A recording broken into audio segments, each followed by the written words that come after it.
സംസ്ഥാനത്ത് തീവ്ര വോട്ടർ പട്ടിക പരിഷ്കരണം നടന്നുകൊണ്ടിരിക്കുകയാണ്. ദിനം പ്രതി 100 കണക്കിന് വോട്ടർമാരാണ് ഈ പട്ടികയിൽ നിന്ന് പുറത്തായിക്കൊണ്ടിരിക്കുന്നത്. അശാസ്ത്രീയമായ പരിഷ്കരണം കേരളത്തിൽ വലിയ രീതിയിലുള്ള കുറവാണ് ഉണ്ടാക്കിയിരിക്കുന്നത്. ഇതിൽ ന്യൂനപക്ഷങ്ങളെ തിരഞ്ഞുപിടിച്ചു പുറത്താക്കുന്നു എന്ന ആക്ഷേപം ശക്തമായി നിൽക്കുകയാണ്. ബീഹാറിലും ബംഗാളിലും സംഭവിച്ചത് ഇപ്പോൾ കേരളത്തിലും നടന്നുകൊണ്ടിരിക്കുകയാണ്. ഇക്കഴിഞ്ഞ ലോക്സഭാ തെരഞ്ഞെടുപ്പിൽ നിയോജക മണ്ഡല അടിസ്ഥാനത്തിൽ 8 നിയോജക മണ്ഡലങ്ങളിൽ BJP 2ാം സ്ഥാനത്ത് എത്തിയിരുന്നു. ഈ മണ്ഡലങ്ങളിൽ നിന്ന് ന്യൂനപക്ഷ വോട്ടുകൾ കൂട്ടമായി വെട്ടിക്കളയുകയാണ് തെരഞ്ഞെടുപ്പ് കമ്മീഷൻ ചെയ്യുന്നത്. ലക്ഷ്യം ഒന്ന് മാത്രമാണ്: 2ാം സ്ഥാനത്ത് നിന്ന് BJPയെ 1ാം സ്ഥാനത്തേക്ക് എത്തിക്കുക. മിനിമം 6 സീറ്റുകളിൽ വരുന്ന നിയമസഭാ തെരഞ്ഞെടുപ്പുകളിൽ വിജയിക്കാനുള്ള നീക്കങ്ങളാണ് തെരഞ്ഞെടുപ്പ് കമ്മീഷൻ നടത്തുന്നത്.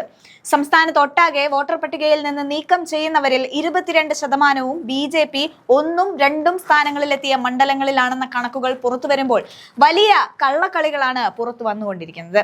SIR നടപടികളുടെ ഭാഗമായി തെരഞ്ഞെടുപ്പ് കമ്മീഷൻ പുറത്തുവിട്ട കണക്കുകൾ പ്രകാരം തിരുവനന്തപുരം നിയമസഭാ മണ്ഡലത്തിലാണ് ഏറ്റവും കൂടുതൽ വോട്ടർമാരെ ഒഴിവാക്കുന്നത്.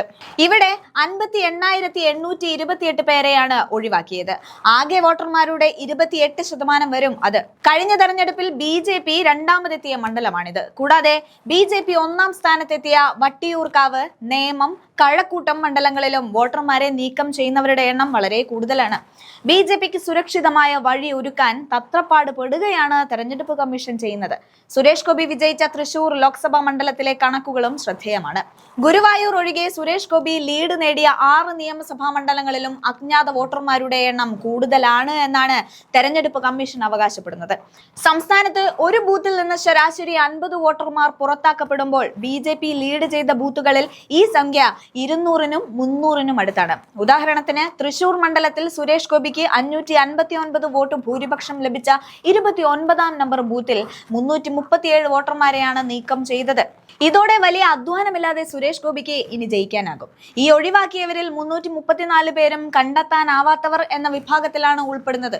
കൂടാതെ 16ാം നമ്പർ ബൂത്തിൽ 191 പേരെ ഒഴിവാക്കുമ്പോൾ അതിൽ 143 പേരും സ്ഥിരമായി സ്ഥലം മാറിപ്പോയവരാണ്. നഗരമേഖലകളിൽ വോട്ടർമാർ സ്ഥലം മാറിപ്പോകുന്നത് സ്വാഭാവികമാണെങ്കിലും ഒല്ലൂർ, മണലൂർ, ആറ്റിങ്ങൽ, മഞ്ചേശ്വരം തുടങ്ങിയ നഗര ഗ്രാമ ഭേദമില്ലാത്ത മണ്ഡലങ്ങളിലും അജ്ഞാത വോട്ടർമാരുടെ എണ്ണം വർദ്ധിക്കുന്നത് സംശയങ്ങൾക്കിടയാക്കുന്നുണ്ട്. BJP മുന്നിലെത്തിയ മണ്ഡലങ്ങളിൽ മാത്രം ഇത്തരം വോട്ടർമാരുടെ എണ്ണം വർദ്ധിക്കുന്നത് തൃശൂരിലെ സുരേഷ് ഗോപിയുടെ വിജയത്തിൽ വോട്ട് ചോർച്ചയുണ്ടായി എന്ന ആരോപണങ്ങളെ ബലപ്പെടുത്തുന്നതാണെന്നും റിപ്പോർട്ടിൽ സൂചിപ്പിക്കുന്നുണ്ട്. കള്ളവോട്ടുകൾ ചെയ്താണ് സുരേഷ് ഗോപി ജയിച്ചതെന്ന് നേരത്തെ രാഹുൽ ഗാന്ധി ആരോപിച്ചിരുന്നു.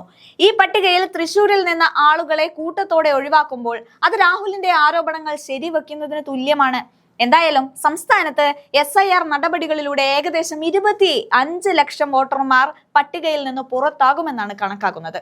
ഇതിൽ 22.62% BJP സ്വാധീനം തെളിയിച്ച 20 മണ്ഡലങ്ങളിൽ നിന്നാണെന്നത് ഗൗരവകരമായ കണ്ടെത്തലാണ്. അതിന്മേൽ കൂടുതൽ അന്വേഷണങ്ങൾ വേണമെന്ന ആവശ്യവും ശക്തമായിരിക്കുകയാണ്.